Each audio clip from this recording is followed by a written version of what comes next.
네, 오늘은 5월 5일 목요일입니다. 본문은 룻기 3장 1절에서 13절이고요. 제목은 무조건 사랑을 베푸는 게 아닙니다. 룻의 시어머니 나오미가 그에게 이르되 내 딸아 내가 너를 위하여 안식할 곳을 구하여 너를 복되게 하여야 하지 않겠느냐. 내가 함께하던 하녀들을 둔 보아스는 우리의 친족이 아니냐. 보라 그가 오늘 밤에 타작마당에서 보리를 까불리라. 그런즉 너는 목욕하고 기름을 바르고 의복을 입고 타작마당에 내려가서 그 사람이 먹고 마시기를 다 하기까지는 그에게 보이지 말고 그가 누울 때에 너는 그가 눕는 곳을 알았다가 들어가서 그의 발치 이불을 들고 거기 누우라. 그가 내 할 일을 내게 알게 하리라 하니 룻이 시어머니에게 이르되 어머니의 말씀대로 내가 다 행하리이다 하니라. 그가 타작마당으로 내려가서 시어머니의 명령대로 다 하니라. 보아스가 먹고 마시고 마음이 즐거워 가서 곡식단 더미의 끝에 눕는지라. 룻이 가만히 가서 그의 발치 이불을 들고 거기 누웠더라. 밤중에 그가 놀라 몸을 돌이켜 본즉 한 여인이 자기 발치에 누워 있는지라. 이르되 내가 누구냐 하니 대답하되 나는 당신의 여종 룻이오니 당신의 옷자락을 펴 당신의 여종을 덮으소서. 이는 당신이 기업을 물을 자가 되미니이다 하니 그가 이르되 내 딸아 여호와께서 내게 복 주시기를 원하노라. 내가 가난하건 부하건 젊은 자를 따르지 아니하였으니 내가 베푼 인애가 처음보다 나중이 더하도다.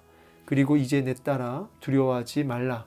내가 내 말대로 내게 다 행하리라. 내가 현숙한 여자인 줄을 나의 성읍 백성이 다 아느니라. 참으로 나는 기업 물을 자이나 기업 물을 자로서 나보다 더 가까운 사람이 있으니 이 밤에 여기서 머무르라. 아침에 그가 기업 물을 자의 책임을 너에게 하려 하면 좋으니 그가 그 기업 물을 자의 책임을 행할 것이니라. 만일 그가 기업 물을 자의 책임을 내게 이행하기를 기뻐하지 아니하면 여호와께서 살아 계심을 두고 맹세하노니 내가 기업 물을 자의 책임을 내게 이행하리라. 아침까지 누워 있을지니라 하는지라. 아멘. 네, 오늘 본문을 통해서 또 우리에게 말씀하시는 주의 음성 듣기를 원합니다. 자, 오늘 이제 3장이네요. 3장은 크게 1절부터 5절 나오미의 계획, 나오미가 룻과 보아스와의 어떤 결혼에 대한 계획을 이제 세우는 장면이고요. 이제 6절에서 9절은 룻의 청혼, 결혼이라기보다는 이제 청혼, 이제 시어머니의 그 계획을 따라서 그대로 순종하여 청혼을 하는 모습. 그리고 이제 마지막 10절에서 13절은 거기에 대한 보아스의 칭찬하고 이제 응답에 대한 부분이 나오죠. 이게 세 단락으로 구분 지을 수 있고요. 자, 이제 첫 번째 우리가 같이 좀 묵상해 봐야 할 메시지는 뭐냐면, 자, 룻의 시어머니 나오미가 뭐라고 하냐면, 딸아, 내가 너를 위하여 안식할 곳을 구하여 너를 복되게 하여야 하지 않겠냐 할 때, 안식할 곳은 이제 가정을 꾸리도록 내가 해야 되지 않겠냐 하면서 뭐라고 하냐면, 이제 보아스 이야기를 하는 거죠. 너와 함께하던 그 하녀들을 둔 보아스, 그는 우리의 친족이 아니냐, 이 친족이 아니냐라고 했을 때는 어떤 그 의미가 담겨져 있죠? 고엘 제도, 이제 이 레위기, 신명기에 나오는 그 율법, 하나님의 말씀에 근거하여 그는 기업 물을 짜다. 기업 물을 자니까 너는 오늘 그와 이렇게 일종의 이제 합방을 이제 하라는 거죠. 사실은 이것은 지금 나오미의 계획인데 아주 그 계획이 적극적이에요. 보면은 3절, 2절 보면 그 오늘 밤에 타작마당에서 보리를 까불리라. 이제 2장에서 이제 보리 추수를 마치기까지, 그러니까 지금 이제 추수가 끝났어요. 이제는 타작마당에서 바람 잘 부는 평평한 곳에 바람 잘 부는 그런 마당에서 이제 보리를 타작하는 이제 그런 상황입니다. 이제 그런 타작하는 그 순간에 이제 기다리고 있는 거죠. 그래서 이제 다 그것을 이제 수확하고 타작을 다 마치면 이제 그 먹고 마시는 잔치를 엽니다. 이게 일반적이죠. 일반적으로 그렇게 일을 다 마치고 나면 기쁨으로 잔치를 하게 돼 있습니다.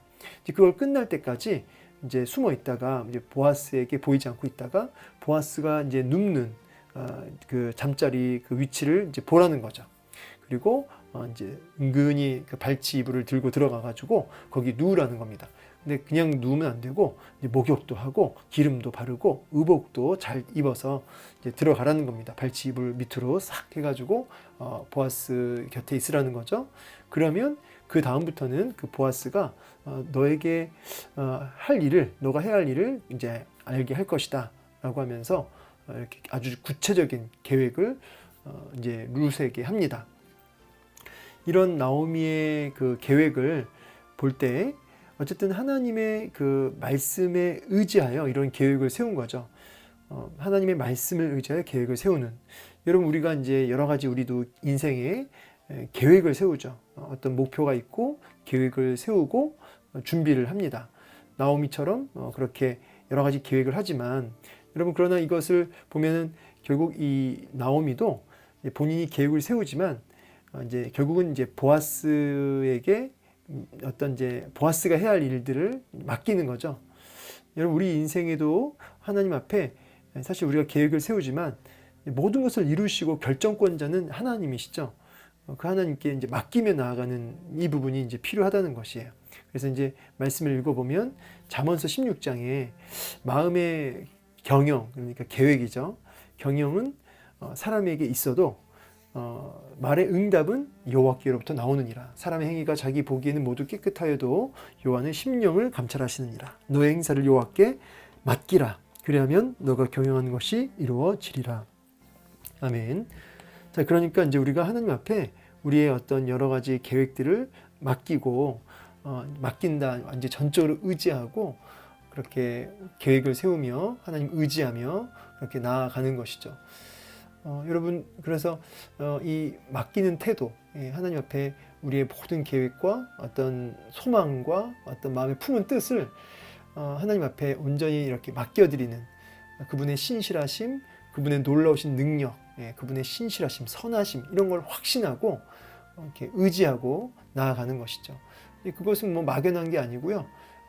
이제 기도하는, 말씀 붙들고 기도하면서 인내하는 그런 삶이 이제 구체적으로 나타나야겠죠. 여러분, 오늘도 여러분의 계획 가운데 하나님의 그 선하심과 그 놀라운 능력으로 우리를 이끌어 가실 하나님을 신뢰하면서 오늘도 그 주님 앞에 잠잠히 인내하며 그렇게 우리의 인생을 맡긴다는 게 이제 던진다는 건데 우리의 인생을 그분께 온전히 의탁하는 이 부분이 필요하겠습니다. 자, 6절에서 9절 이제 계속 볼게요. 자, 룻이 시어머니에게 이르되 어머니의 말씀대로 내가 다 행하리이다.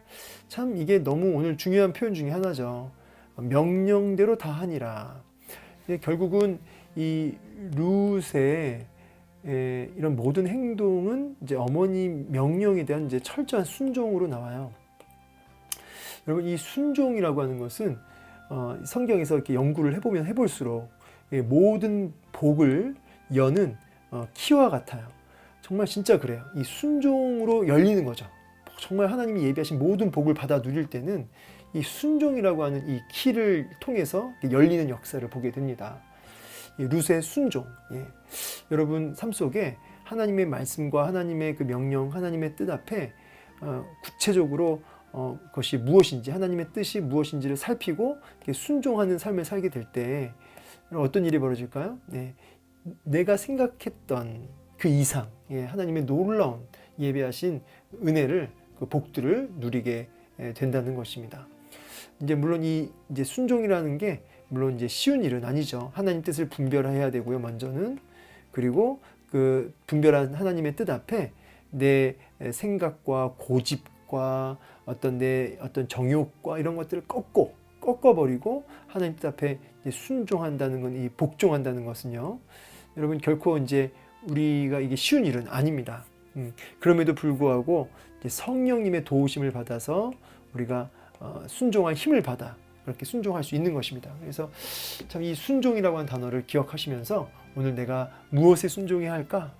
그래서 여러분, 제가 항상 이 녹음할 때마다 오늘 말씀을 깨닫고 순종하는 열매를 맺게 달라는 그런 권면의 말씀을 먼저 드리는 이유가 이제 이런 이유 때문이에요. 이 순종의 중요성. 자, 나중에 이제 또 이 어떻게 하면 우리가 순종할 수 있는지에 대한 성령님의 도움을 어떻게 받으며 어떻게 순종해야 되는지에 대한 부분은 또 이제 기회가 되는 대로 나누도록 하겠습니다. 이제 보아스에게 이제 가죠. 이제 룻이 철저하게 순종하는 것으로 합니다. 이제 먹고 마시고 마음이 즐거워서 이제 누웠는데 이제 아주 조용히 이제 가만히 이제 조용히 가서 은밀히 가서 이제 그 발치 이불을 들고 거기 눕습니다. 이제 보아스가 좀 이제 밤중에 놀란 거죠. 몸을 딱 봤더니 한 여자가 누워 있으니까 누구냐? 웬 여자냐? 얘기한 거죠. 당연히 이렇게 질문하겠죠. 그랬더니 이제 당신의 노예 여종 룻입니다라고 하면서 자기를 철저하게 낮추어서 이제 자기를 소개합니다. 당신의 옷자락을, 그러니까 날개를 펴서 나를 덮으소서, 날개를 펴서 나를 덮으소서, 이렇게 얘기하니까 특별히 이 기업물을 짜니다. 이게 참 중요하죠. 단순하게 어떤 자기와 이렇게 결혼해달라는, 청혼해달라는 어떤 이런 그 구애를 넘어서 당신은 기업물을 짜다. 하나님의 말씀에, 하나님의 명령에 너가 근거하여 내게 그 의무를 이행하라는 그런 의미가 되겠습니다. 그러니까 어떤 인간적인 어떤 사랑을 베풀라, 인애를 베풀라, 이런 의미를 넘어서 너가 말씀 앞에 순종해야 한다라는 의미도 이 안에 담겨져 있는 거죠. 그래서 여러분, 우리가 단순하게 이웃사랑, 이웃을 향한 사랑과 섬김을 베푸는 것 그 자체가 나쁜 건 아니지만요, 우리가 그 사랑을 실천하는 그 근저에는 그 뭐랄까요, 그 가장 기본적인 그 이유는 하나님의 뜻이기 때문이어야 하는 것이죠. 그게 옳아서, 어려운 이웃을 좀 그냥 긍휼히 여기는 마음 때문에, 이런 어떤 인간적인 측면에서의 사랑은 다른 이방 종교들도 다 할 수 있는 거죠. 우리는 철저하게 하나님의 약속과 그분의 명령에 의해서 사랑을 베풀고 헌신하고 희생하고 섬기는, 그렇게 하는 것이지, 하나님의 명령과 뜻을 벗어난 어떤 인간적인 도덕적인 윤리적인 착함을 지향하는 것은 아닙니다. 그것은 따라오는 것이죠. 하나님의 뜻 앞에 먼저 우리가 복종하는 것이다. 이것이 헷갈리시면 안 되겠습니다. 왜냐하니까 여러분, 우리가 하나님의 뜻에 순종하는 의미로 사랑을 베풀지 않으면, 선을 베풀지 않으면 그 선은 내 의가 되고 내 자랑이 될 수 있다는 것이에요. 이런 것들은 좀 분별해서 우리가 생각해 봐야 할 것입니다. 자, 그리고 이제 10절로 넘어가면서 이제 보아스가 이제 룻을 축복하면서, 너가 참 젊은 사람인데 아버지 뻘 되는 이제 자기한테 이렇게 한 거잖아요. 기업물을 짜가 된다라고 하면서 젊은 자를 따르지 않고 너의 정욕을 쫓아서 그렇게 젊은 사람 쫓아가지 않고 너가 그 시어머니의 명령 앞에 순종하는 그 사랑, 그 헤세드, 그 헌신을, 그 자비를 내가 봤다는 거죠. 근데 그 처음에 그 시어머니를 이제 모든 걸 다 뒤로하고 쫓았던 그 인애, 그걸 뛰어넘는, 지금은 시어머니의 명령 앞에 그 사랑을, 헌신을 베푸는 그 두 번째는 뭐예요? 이 나중은 뭐예요? 이 보아스, 나이 많은 보아스와 청혼하는 이 모습, 이게 더하도다 이 말이죠. 어찌 보면 여자로서 참 이 수치심이 들 수 있는 그런 순간 아니에요? 그럼에도 불구하고 어머니를 향한 인애하는 이 룻의 마음, 또 복종하는 모습, 이것이 더 이게 처음 어머니를 따랐던 그때보다 이 어머니의 이 지금 명령 앞에 순종하는 이 인애가 더 귀하다고, 더 크다고 지금 말하고 있는 것이죠. 그러면서 뭐라고 하냐면 두려워하지 말라는 것이죠. 너가 현숙한 여자, 이제 유능한 여자라고 나오는데, 유능한 여자, 존귀한 여자인 줄 내가 안다는 거죠. 우리 뭐 다 이미 소문났다.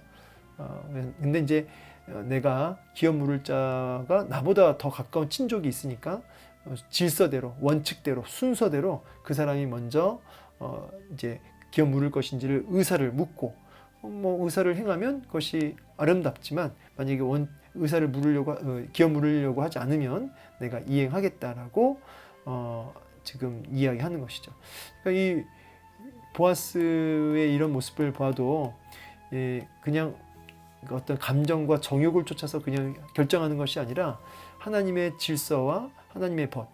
그러니까 여러분 지금 여기서도 뭘 보냐면 어떤 사랑을 실천하고 선한 행위를 하는 것 자체가 중요한 게 아니고 어떤 인애를 베푸는 것 자체가 중요한 게 아니고 그것이 하나님의 질서와 하나님의 법, 하나님의 원칙, 하나님의 말씀에 그 근거하여 이런 사랑과 선과 인애가 나타나야 된다는 것이죠. 이거 빼고 그냥 이것만 하면 이게 문제가 되는 거예요, 여러분. 이것만 하면, 이것만 강조하면, 이게 앞서면, 그러니까 왜 이런 거죠? 저도 이제 노숙자 사역을 이제 좀 했던 경험이 있는데, 노숙자 사역 굉장히 어려운 이유 덥고 좋잖아요. 근데 많은 사람들이 노숙자 사역했으니까 참 귀하다. 그리고 이런 것들이 가지고 있는 메리트가 있어요. 이런 어려운 이유 덥고 하는 사역들이. 근데 그 사역을 하는 이유는 뭐예요? 복음이죠, 복음. 그때도 저는 그 교회에서 복음을 전하는 게 목적이었죠.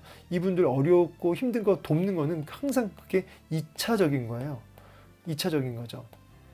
그러니까 복음에 의해서 하나님 명령에 의해서 그들의 영혼을 구원하는 그 일을 위해서 우리가 그들을 섬겼고 그 가운데 어떤 노숙자들의 어려움을 돕고 인애를 베풀었던 거죠. 인애를 위해서 사랑을 베풀기 위해서 이들을 섬긴 게 아니고 하나님의 복음을 전거하고 하나님 명령에 순종하기 위해서 하다 보니까 어떤 인애와 사랑이 따라온 거죠. 이 순서가 중요하다 하겠습니다. 그러니까 저 같은 경우도 어떤 남들이 봤을 때는 참 선하게 행동했다, 참 착하다, 참 인애를 베풀었다라고 평가할 수 있는 부분이 이제 있을 수 있는데 이제 그런 부분은 잘못 본 거죠. 제가 어떤 착함이나 어떤 그 인애를 베푸는 어떤 그런 모습이 겉으로는 보여졌을지 몰라도 그 내면에는 하나님 명령에 대한 분별 그리고 거기에 대한 순종이 있었던 것 뿐이에요. 근데 그게 바깥으로 나타날 때는 어떤 선과 인애로 나타난 거죠. 지금 이제 쉬운 얘기를 굉장히 어렵게 하는 지금 놀라운 능력을 지금 제가 보여주고 있는 것 같은데요. 굉장히 어렵게 지금 제가 말을 꼰 것 같아요. 말씀을 좀 정리해 보겠습니다.